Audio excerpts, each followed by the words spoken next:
오늘 본문은 제가 참 좋아하는 본문인데요, 초막절에 예수님께서 한 시각장애인을 고쳐주시는 놀라운 장면입니다.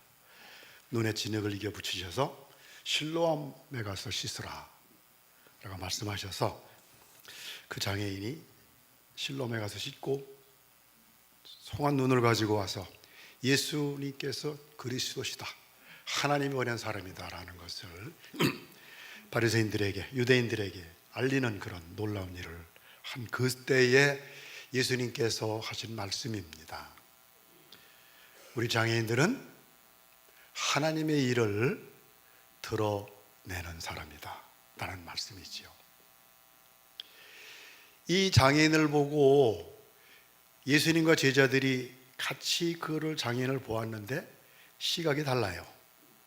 예수님께서는 너무나 그 거지의 존재가 당연하기 때문에 눈에 보이지도 않는 그 장애인을 보시는 예수님, 관심을 가지시고 배려하시는 예수님이 있는가 하면, 그 제자들은 사회적인 편견을 가지고 이 장애인이 부모의 죄냐 본인의 죄냐 이것을 따지고 분석하고 비평하는 제자들이 있다는 거지요. 예수님께서 분명하게 이 제자들에게 장애인은 하나님의 일을 나타내는 사람이다 라고 말씀을 하셨어요. 왜 장애인이 존재하는가? 저는 이 질문을, 제가 장애인 사역을 한 20년 가까이 하면서 왜 장애인을 하나님이 고쳐주지 않으시는가, 이 세상에 장애인을 남겨두시는가에 대한 질문을 제가 많이 하다가 이 요한복음 9장 3절 말씀을 듣고 제가 깨달았습니다. 장애인은 하나님의 일을 나타내는 하나님의 동역자라는 사실이죠.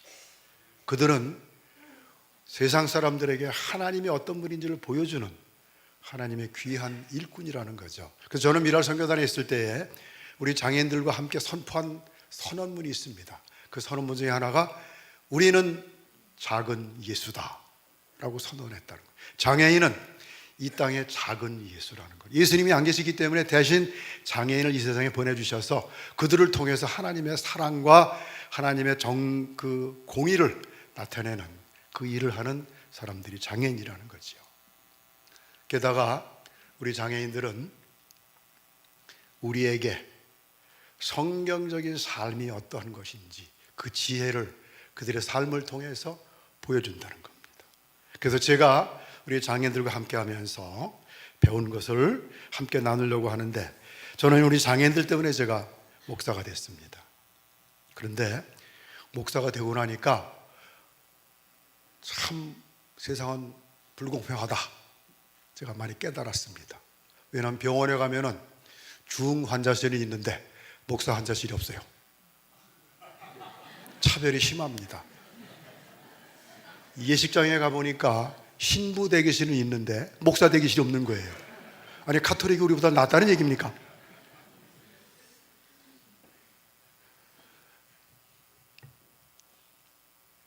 장애인 봉사를 제가 시작한 것이 LG그룹에서 제가 부사장 승진을 하고 이제 잘난 척을 좀 해야 되겠다 이래서 회사에서도 임원에다가 뭐 사회적인 봉사하면은 좀 괜찮아 보이잖아요. 그래가지고 제가 장애인을 봉사를 시작했는데 그때 한 장애인이 나중에 저한테 얘기를 해주는데, 제가 봉사하려 나타났을 때에 그들이 한 얘기가, 아, 저 사람은 저거 두 달짜리다. 한 2달 잘난 척 하다가 갈 거다 라고 얘기를 했다고 그래요. 우리 장애인들은 항상 남에게 도움을 받을 수밖에 없습니다. 시각장애인이나 청각장애인들이나 지체장애인들이나 항상 남에게 도움을 받아야 되기 때문에 우리는 우리를 도와주고 우리 옆에 있는 사람들이 그 사람의 진정성에 대해서는 본능적으로 압니다. 그렇기 때문에 역설적으로 그들이 본능적으로 알기 때문에 우리는 장애인 앞에 섰을 때에 진솔하지 않을 수 없어요. 있는 그대로를 다 드러낼 수밖에 없습니다. 거짓이라는 것은 존재하지 않아요. 그들은 압니다.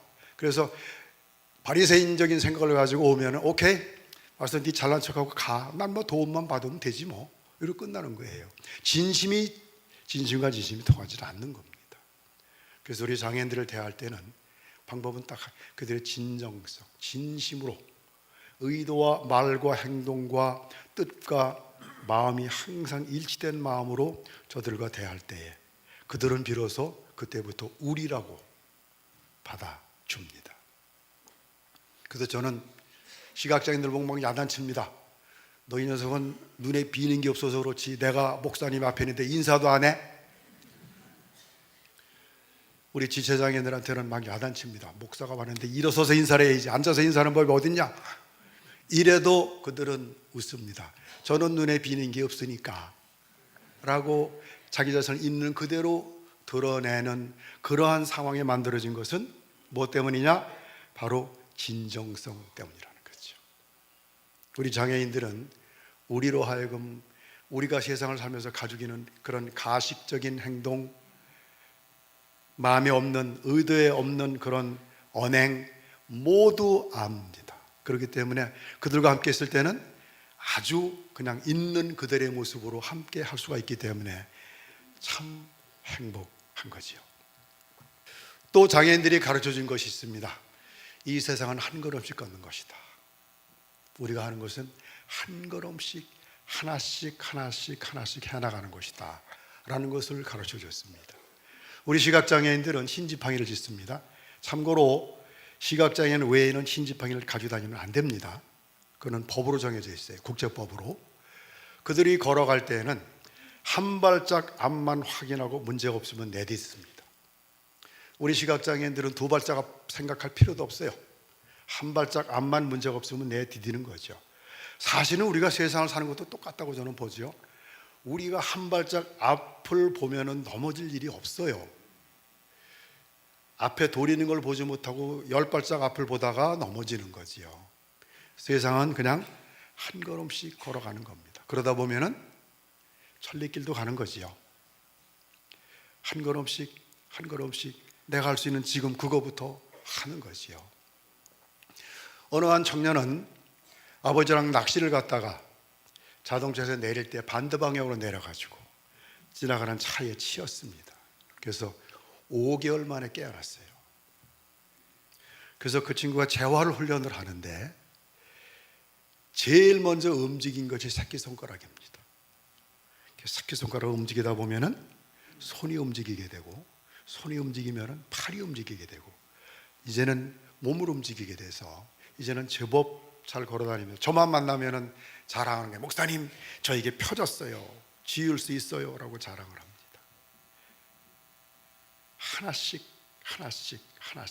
욕심을 내지 않고 지금 할 수 있는 그거부터 하나씩 해나가는 것, 그런 놀라운 삶의 지혜를 우리 장애인들은 저한테 가르쳐 주었습니다. 같은 맥락에서 제가 또 배운 것은 우리에게 내일은 없다 라는 거죠. 한 청년이 있었는데 아주 장난꾸러기예요. 목사님 사진 좀 보내주세요. 그래서 제가 찍어서 보내면은 5분이 안 돼서 온 미랄 식구들한테 카톡이 갑니다. 위 사람을 지명수배합니다. 이 잘생긴 얼굴을 범죄자 얼굴을 바꿔가지고 그걸 뿌리는 거예요. 저뿐만 아니라 모든 우리 미랄 선교단의 간사님들과 봉사자들이 다 지명수배자가 됐어요. 그 친구 때문에. 그래서 저희 간사 회의를 하면서 결정을 했습니다. 미랄의 최고의 장난꾸러기 악동으로 임명을 해야 되겠다. 그래서 진짜 임명장을 만들었습니다. 성명 누구 위 사람은 품행이 방정맞고 성적이 우수워 우리 미랄 선교단의 최악의 장난꾸러기로 임명합니다. 이사장 홍정길 목사, 단장 이민우 목사에서 진짜 관의를 찍고 진짜 만들었습니다.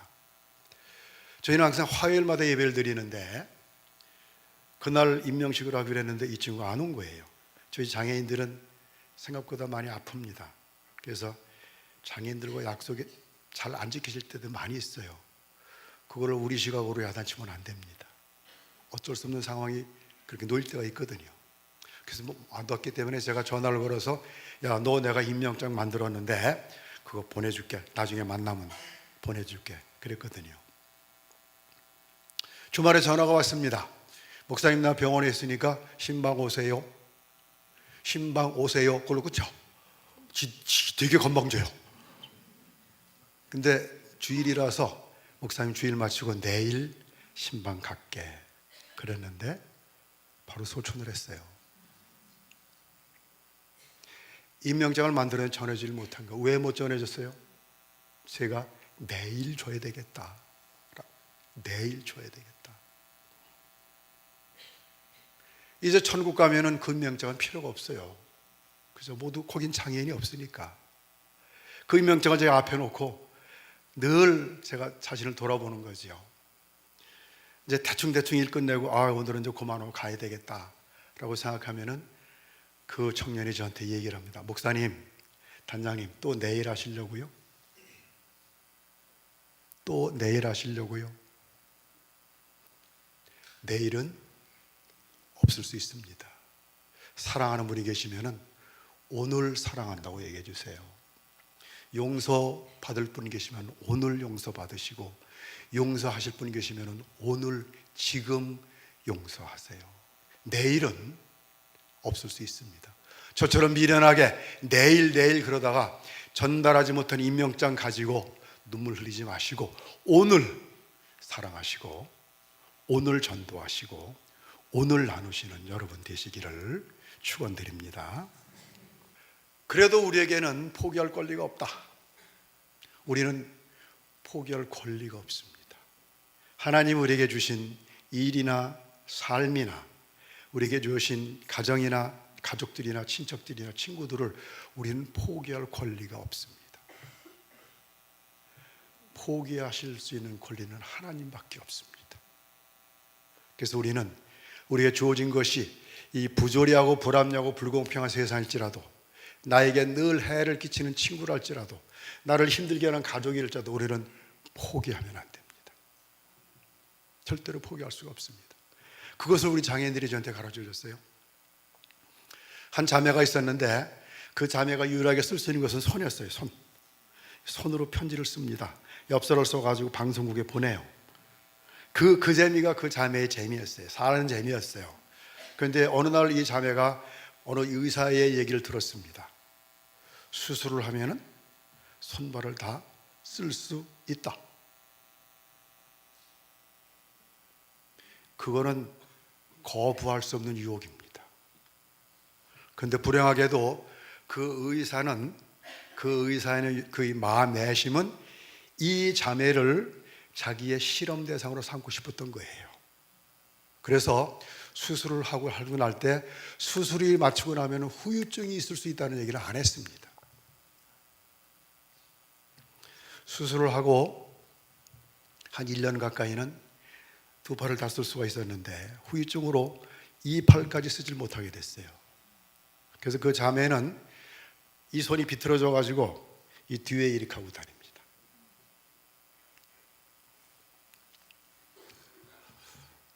그 자매가 생각할 수 있는 건 죽음이죠. 나을 줄 알았는데, 더 좋아질 줄 알았는데 더 나빠진 거잖아요. 매일매일 나빠집니다. 우리 장애인들은 매일매일 더 나빠집니다. 언제 우리 장애인들이 세상을 떠날지 몰라요.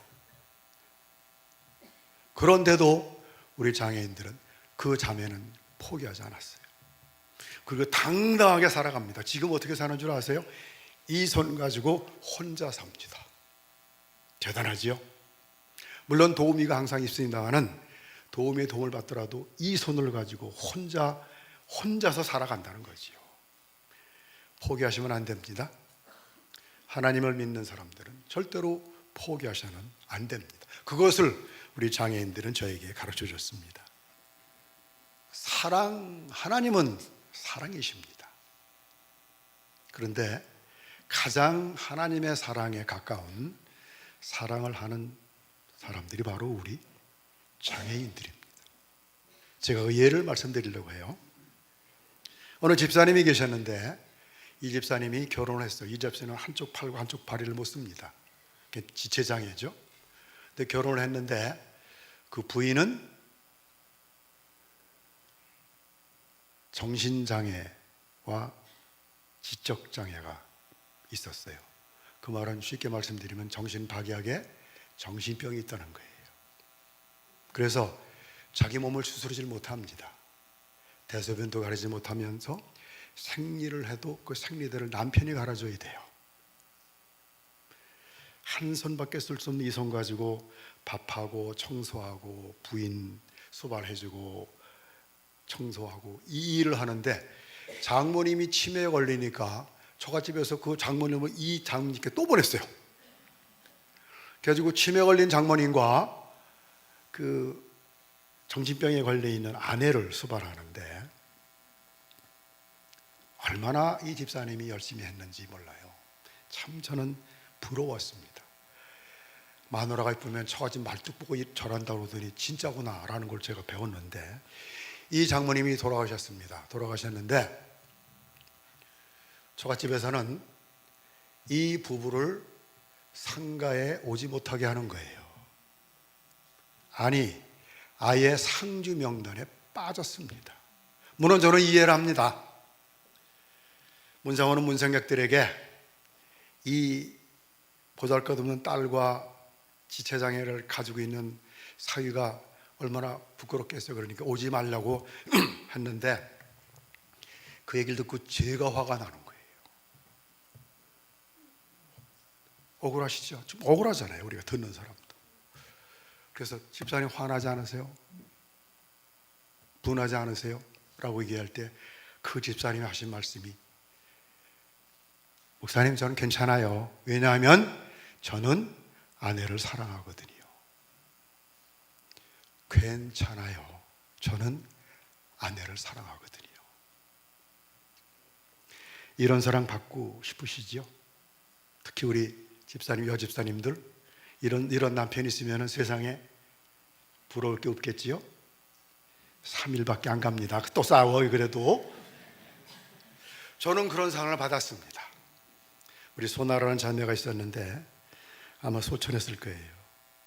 이 자매는 언어장애가 있고 지체장애입니다. 근데 그러니까 저하고 말할 때 수화로 얘기를 하는데 제가 수화를 참 잘합니다. 그래서 제가 잘 쓰는 말이 이거예요. 천천히.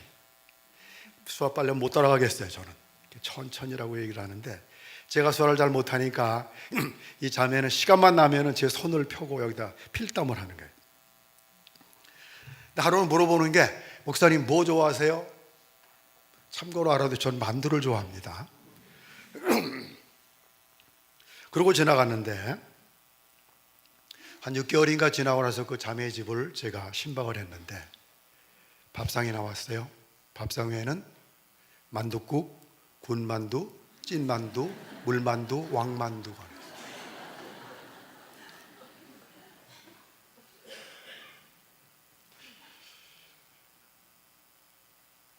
그 상을 보고 저는 울었어요.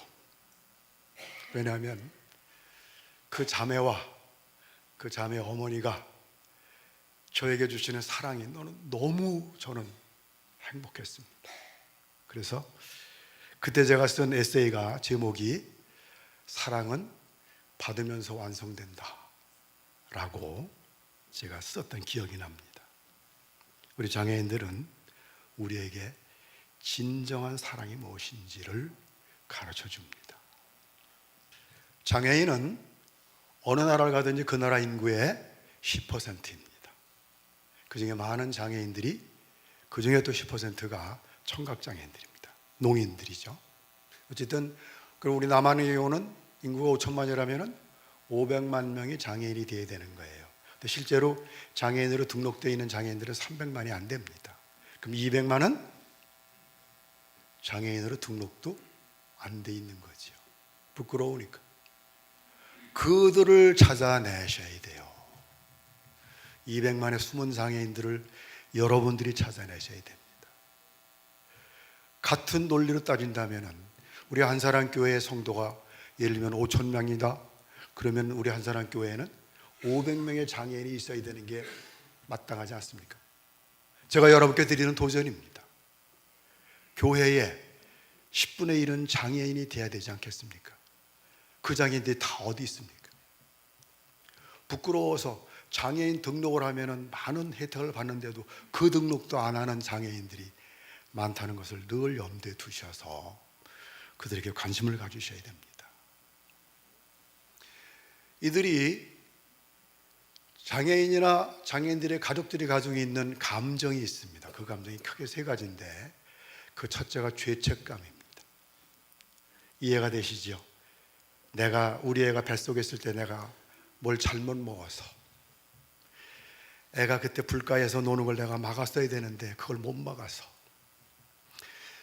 차에 치일 걸 내가 막아줘야 되는데 그걸 못 막아서, 이 죄책감들이 늘 있습니다. 또 아까 말씀드린 것처럼 200만 명이 넘는 장애인들은 그 가족들이 그 장애인을 등록을 안 하는 거예요. 우리 집에 장애인이 있는 것이 부끄러우니까. 수치심이 또 그들을 지배합니다. 뿐만 아니라 분노. 왜 나에게만, 왜 내 아들에게만, 왜 우리 집에만 이런 일들이 벌어졌는가 하는 분노가 그 마음속에 있습니다. 근데 그들은 그것도 표출도 제대로 하지 못하죠. 그러니까 그 마음속에 죄책감과 수치심과 분노심이 눌려서 있기 때문에 그들의 그 놀라운, 그 어려운 그 문제를 해결할 수 있는 유일한 방법이 있는데 그것이 바로 그리스도를 그들에게 전하는 겁니다. 예수 그리스도를 만나는 순간 그들은 달라집니다. 우리 장애인들은 달라집니다. 한 권사님은요, 아들이 둘이 있었는데 연탄가스 중독으로 한 명은 죽고 한 명이 살아남았는데 장애예요. 평생 장애로 삽니다. 그런데 그 권사님은 그 아들을 데리고 어디든지 다닙니다. 당당하게 다니는 거죠. 왜? 그리스도의 복음이 그 안에 있거든요.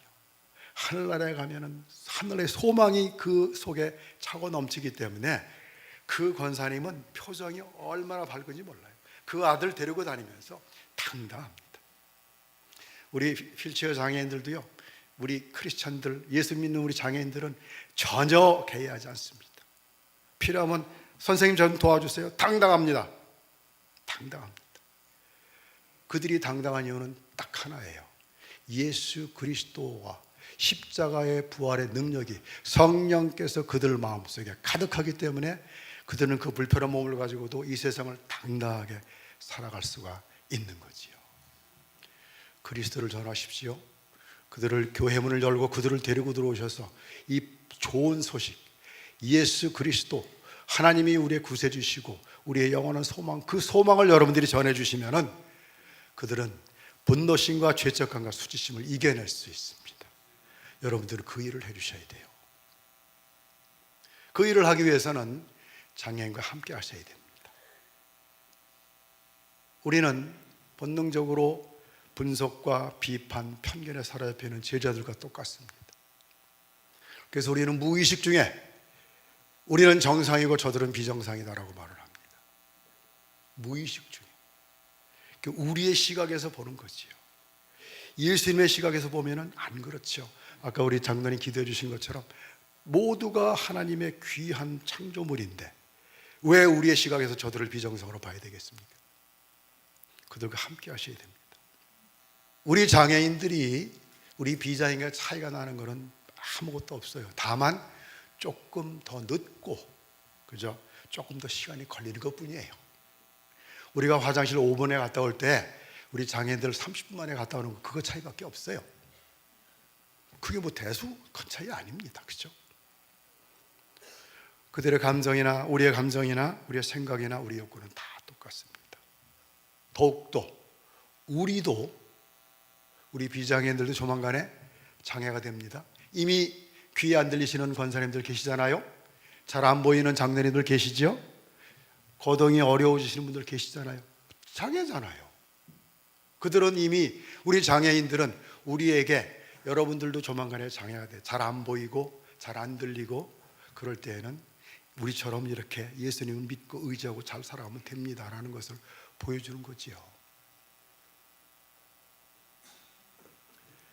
창문을 닫았고 빛이 들어오지 않도록 담요로도 덮고 불 끄고 완전히 깜깜한 그 방 안에 앉아서 앞에 상을 놓고 식사를 한번 한다고 생각해 보세요. 그냥 생각만 해보세요. 어떨까요? 드실 수 있을 것 같아요? 근데 우리 시각장애인들은 매일 하루에 3번씩 그렇게 합니다.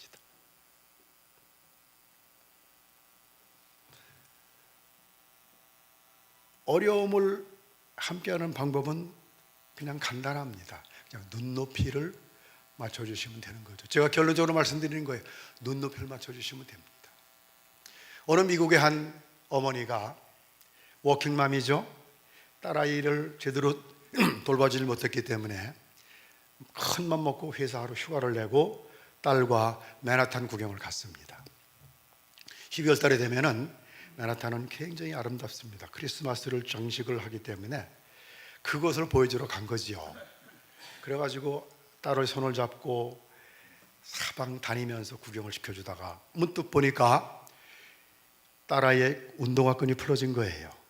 그래서 무릎을 꿇고 운동화 끈을 매주다가 보니까 딸아이의 눈높이랑 같이 보는데 그 딸은 아무것도 보이질 않고 지나다니는 사람의 궁뎅이만 보이는 거예요. 우리가 남에게 뭘 베풀 때 이렇게 많이 베풉니다. 우리는 베풀었어요. 이 어머니처럼 맨하탄 구경 다 시켜줬어요. 근데 딸은 아무것도 못 봤어요. 왜? 엄마가 딸과 눈높이를 같이 하지 않았기 때문입니다. 우리 장애인들과 눈높이를 같이 하게 되면은 우리는 그들이 우리보다 조금 늦구나, 조금 힘들구나, 조금 더 불편하구나 라는 것을 알게 될 것입니다. 우리 지체장애인들, 휠체어 장애인들을 만날 때는 쭈그려 앉으세요. 무릎을 꿇어서 같이 눈을 맞춰주세요. 청각장애를 만나실 때는 꼭 함께 보면서 얘기를 하셔야 됩니다.